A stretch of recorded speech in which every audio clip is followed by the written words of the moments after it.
Bismillahirrahmanirrahim. Bab 4 pensucian najis. Pada bab yang lalu kita sudah bicarakan tentang najis dengan segala jenis dan macamnya. Nah, pada bab ini kita akan membicarakan hal-hal yang masih terkait dengan najis juga, yaitu ritual-ritual yang telah ditetapkan syariat Islam untuk menghilangkan najis. Dalam ritual pensucian najis, kita membaginya menjadi dua cara pensucian utama terkait dengan hukum asal benda itu. Jadi ada dua cara pensucian, atau katakanlah ada dua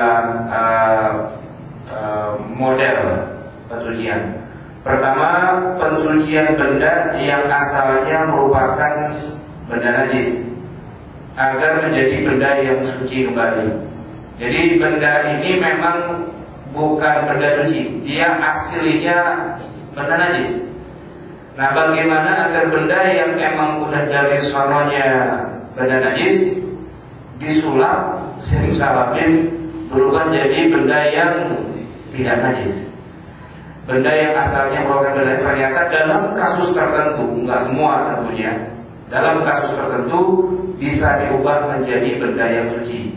Nah, yang kedua metodenya adalah pensucian benda yang asalnya benda suci, dia enggak najis, cuman ketemprokan najis, ya, ketemprokan apa sih bahasa Indonesia itu? Ketempelan, ya.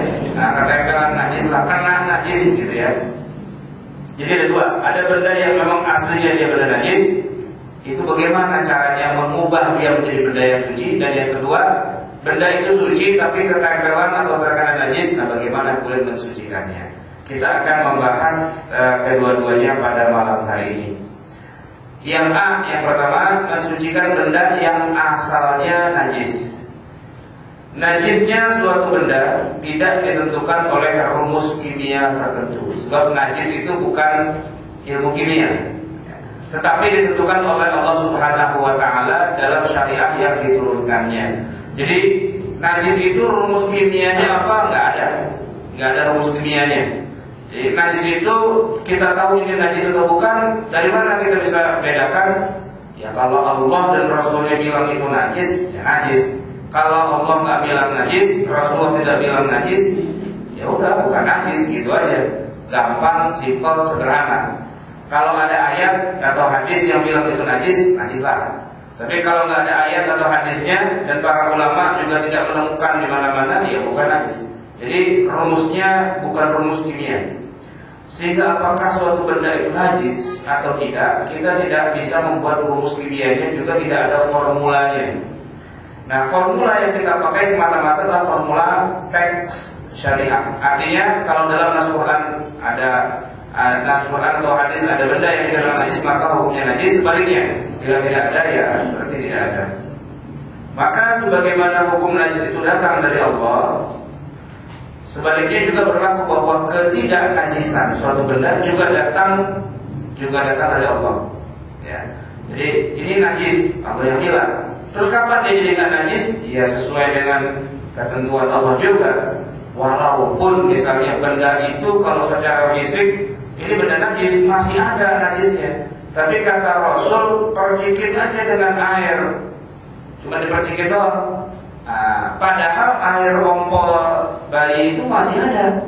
Tapi karena Nabi yang bilang percikin dan udah suci, ya udah suci. Kita nggak bisa bilang Nabi salah karena Nabi orang masih ada air kencingnya masih udah dibilang kagak najis. Nggak bisa kita bilang begitu. Ngertian siapa? Ngertian Rasulullah. Rasulullah yang membawa syariat itu. Jadi kalau Nabi bilang percikan saja selesai, berarti sudah selesai urusan najis ini. Nah, karena najis lagi-lagi bukan masalah kimia, bukan masalah fisik, bukan masalah fisika, bukan masalah ilmu pengetahuan. Tapi najis adalah masalah ritual. Yang bikin ritual maunya bagaimana? Kalau dia bilang udah nggak najis, walaupun masih ada membrana kompor di situ, karena dia bilang percikan dan suci, ya udah selesai. Yang punya udah bilang begitu, kan kita nggak bisa ngatur. Yang punya bilang begitu. Ada orang punya mobil, spionnya miring, kita bilang Pak, spion miring, biarin, mau punya gue, serang gue, ya kan? Ya, nggak bisa Bapak kalau naik motor tabrak dia, ini orang punya gue, terserah dia kan, mau miring dia spion, mau bagaimana urusannya dia, yang punya mobil dia. Cuman kita yang mungkin melihatnya kagak enak gitu kan, spion kira-kira begitu. Tapi kan yang punya mobil bilang mobil gua, ya kan, kalaupun nabrak urusan gua juga, gitu, nggak bisa dipaksa atau diatur. Ya begitulah kira-kira. Ada dua metode yang dikenal dalam syariah untuk mengubah benda najis menjadi benda yang suci. Pertama dengan cara penyamakan. Nah, dengan cara disamak. Samak ya, S-A-M-A-K, samak. Jangan dibalik, masak. Kalau dimasak mah nggak suci, ya disamak. Ya. Maksudnya kulit hewan bangkai yang mati bisa diubah menjadi suci lewat proses penyamakan. Kedua dengan cara istihalah, yaitu proses mengubah wujud fisik suatu benda secara total 100% sehingga berubah menjadi benda yang lain. Jadi ada dua tuh. Nah, kita bicara yang pertamanya dulu, penyamakan. Dalam bahasa Arab, penyamakan dikenal dengan sebutan dibagh. Dal, ba, alif, ghain. Dibagh. Jangan kebalik, jangan bidal, ya, jangan rancu. Dal, ba, alif, ghain. Dibagh. Itu istilahnya kalau pakai bahasa Arab sebagaimana yang disebutkan di dalam hadis-hadis Nabi. Ya, kasusnya pada hewan yang mati menjadi bangkai, matinya jadi bangkai. Ya, di mana tubuh hewan itu najis dan tentunya kulitnya najis. Kalau kerbau yang kita sembelih, kulitnya najis nggak?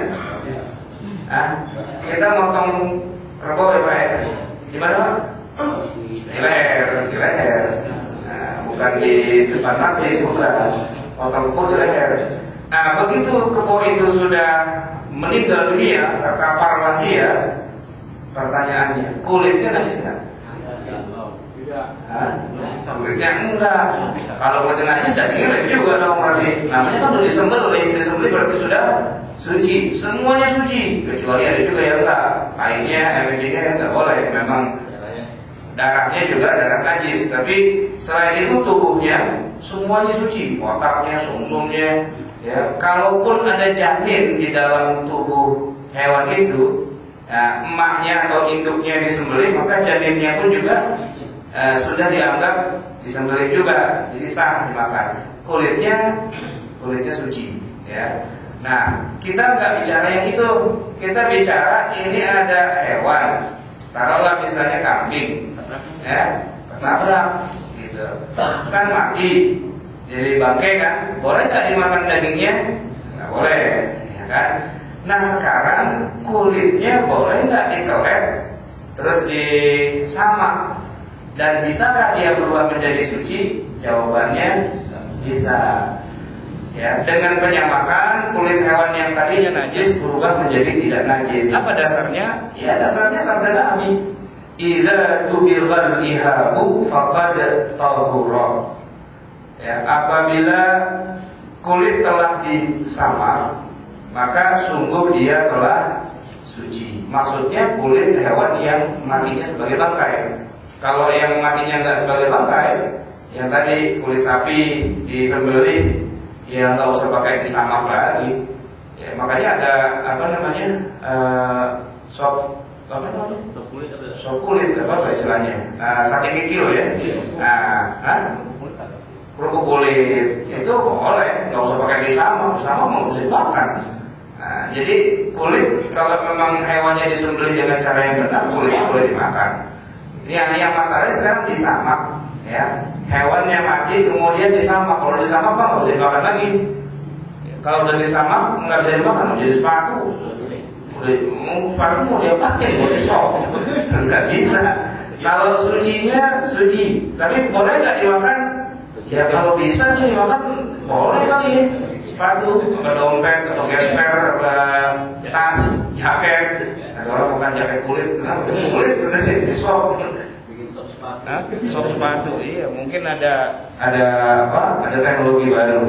Tapi intinya dia sudah suci. Hadis yang lain itu hadisnya sahih itu, Imam Muslim yang bilang. Yang kedua, ayyuma ihabin dubillah faqad tahura. Semua kulit yang telah disamak maka kulit itu telah suci. Nah, penyamakan adalah salah satu contoh bagaimana najis ain bisa berubah menjadi suci. Dia itu najis, benda itu najis. Nah, tapi bisa jadi suci dengan cara disamak khusus pada kulit. Kalau daging bangkai bisa nggak? Hewan ketabrak mati kan jadi bangkai, dagingnya bisa nggak disamak? Ya nggak bisa. Yang bisa disamak kulit doang. Kalau dagingnya nggak bisa, kulit najis saja. Jadi nggak semuanya bisa disamak, kulitnya doang. Misalnya ada macan mati, ya macan mati terkam atau mati tua atau gimana lah. Nah kulitnya boleh kita samak dan kita jadiin macan lagi boleh. Isinya kan kita isi itu kertas apaan gitu ya. Biar boleh nggak isinya dagingnya? Jangan diisi daging, busuk kan dagingnya. Jadi diisi dengan apaan lah gitu, benda-benda yang lain, apa semen atau apa dan sebagainya. Nah kulitnya kita pasangin lagi dibentuk lagi kayak macam boleh suci, tidak najis. Walaupun waktu dia mati dia sebagai bangkai. Bukan dengan cara dibersihkan dari najis yang menempel, melainkan benda najisnya itu sendiri diubah menjadi benda yang suci. Maka jaket kulit yang terbuat dari bangkai dari hewan najis hukumnya tidak najis lagi setelah disamak.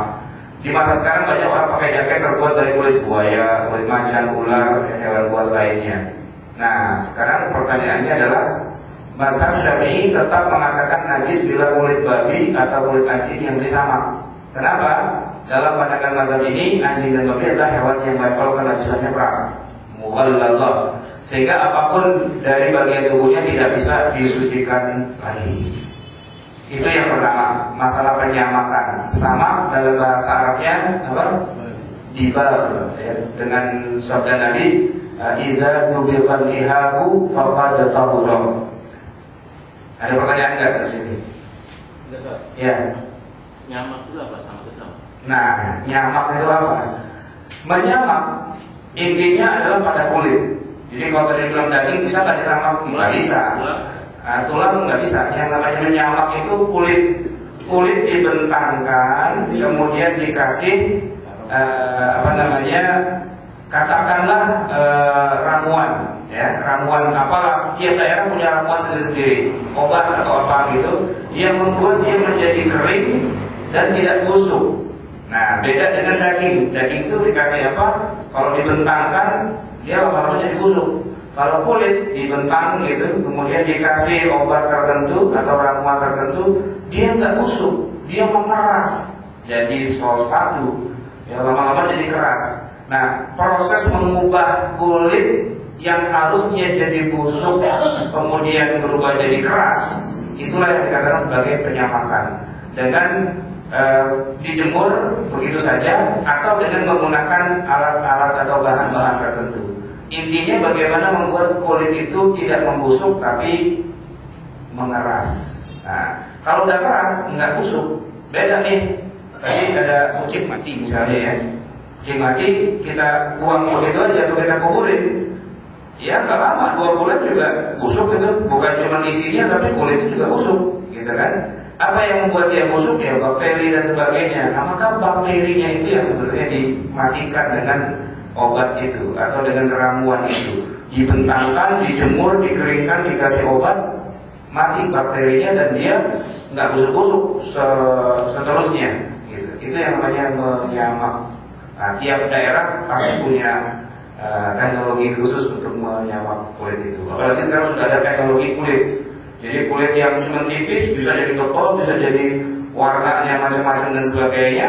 Di daerah Tangerang itu sepatu bola, pabrik sepatu bola itu diambil dibikin dari kulit, yang kemudian dijual harganya bisa sampai 30 juta atau 40 juta gitu. Nah itu kulitnya dari kulit ini dari Indonesia lah, dari kulit kambing, kulit sapi.